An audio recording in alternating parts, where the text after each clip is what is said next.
तो बच्चों मचा है धमाल अपने अकाउंटेंसी के एग्जाम में। आई नो बच्चों, आज आप लोगों का पेपर बहुत ही बढ़िया गया है।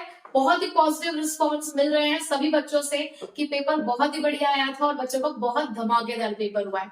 सारे एक्सपेक्टेड क्वेश्चंस आपको अपने क्वेश्चन पेपर में देखने को मिले, जिससे कि आपका दिल खुश हो गया।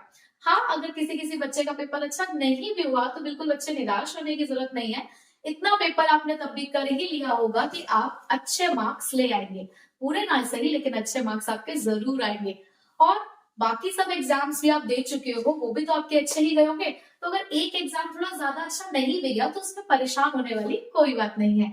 अभी आपके पास बिजनेस स्टडीज का पेपर भी है। तो बच्चों, जिस तरीके से आपने पूरी मेहनत अकाउंटेंसी के अंदर करी है, उसी तरीके से अब ये जो हमारा बिजनेस स्टडीज का पेपर है, हमें इसमें भी पूरी मेहनत करनी है, क्योंकि ये भी हमारे लिए एक बहुत अच्छा स्कोरिंग सब्जेक्ट है।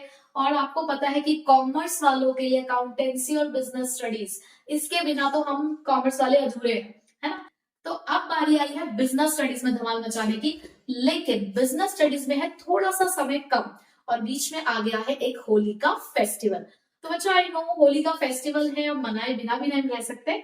तो इस त्योहार के जश्न के बीच में हमें अपनी पढ़ाई को भी करना है। दोनों चीजों को हमें मैनेज करके चलना है। तो इसको आप कैसे मैनेज कर सकते हो, उसके लिए मैं लेकर आई हूँ आपके लिए एक स्ट्रैटेजी।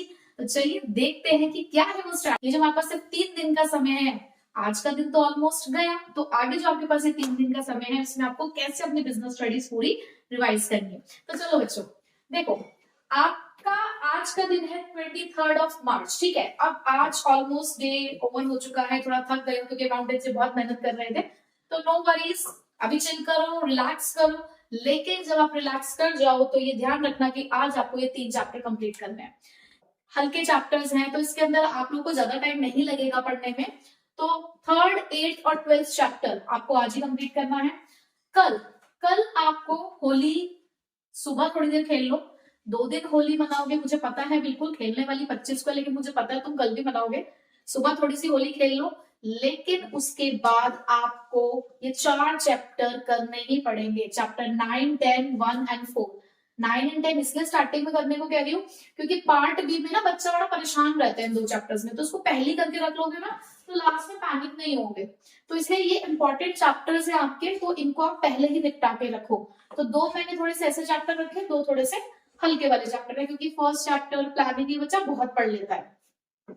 उसके बाद 25 मार्च को आपको होली वाला ही दिन है। आई नो, मुझे लगता है आधा दिन तो आप ऐसे बिता दोगे, बट मैं यही कहूंगी कि प्लीज जितना आप हर साल खेलते हो थोड़ी सी उससे कम होली खेल लेना, लेकिन अपना ये टारगेट पूरा कर लेना, ठीक है। क्योंकि होली खेलने के बाद नींद भी बहुत आती है, तो कोई ऐसा ना हो आप पूरा दिन ही उसी में ही निकाल दें, ठीक है। तो चैप्टर नंबर 2, 5, 6 एंड 7 ये आपको कंप्लीट करनी है, चाहे आप होली खेल रहे हैं चाहे आप होली नहीं खेल रहे हैं, ठीक है। ये टारगेट कंप्लीट करना ही पड़ेगा। हाँ, अगर एक आध कुछ चैप्टर रह जाता है तो 26 मार्च को आपको चैप्टर नंबर 11 के साथ उसे कंप्लीट करना पड़ेगा, प्लस आपको एक सैंपल पेपर।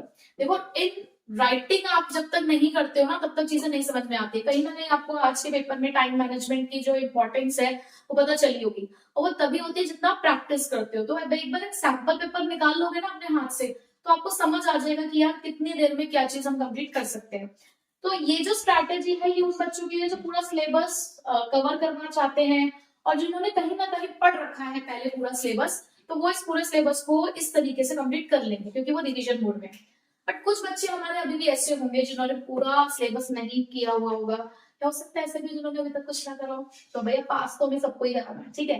तो उन लोगों के लिए भी मैं लेकर आऊंगी the most expected questions, most important questions. अगर आप उनको भी कर लेंगे, उन इंपॉर्टेंट क्वेश्चंस को भी अगर आप कर लेंगे, तो डेफिनेटली आप अपने एग्जाम में पास हो जाएंगे, ठीक है। तो चिंता मत करिएगा, सभी के लिए यहाँ पर चीजें आएंगी। जो पूरा सिलेबस कर रहे हैं उनके लिए स्ट्रैटेजी आ चुकी है, और जिन्होंने स्टार्ट भी नहीं किया हुआ है कुछ भी, तो उनके लिए वो कुछ एक्सपेक्टेड क्वेश्चन जो आएंगे वो अगर उनको भी प्रिपेयर कर लेंगे तो एग्जाम में पास हो जाएंगे, ठीक है बच्चों। तो थोड़ा भी रिलैक्स करो, लेकिन रिलैक्स करने के बाद बिजनेस स्टडीज की तैयारी में लग जाओ, क्योंकि अभी चैन से बैठने का टाइम नहीं आया है, ठीक है। सो ओके बच्चों, टेक केयर, बाय बाय।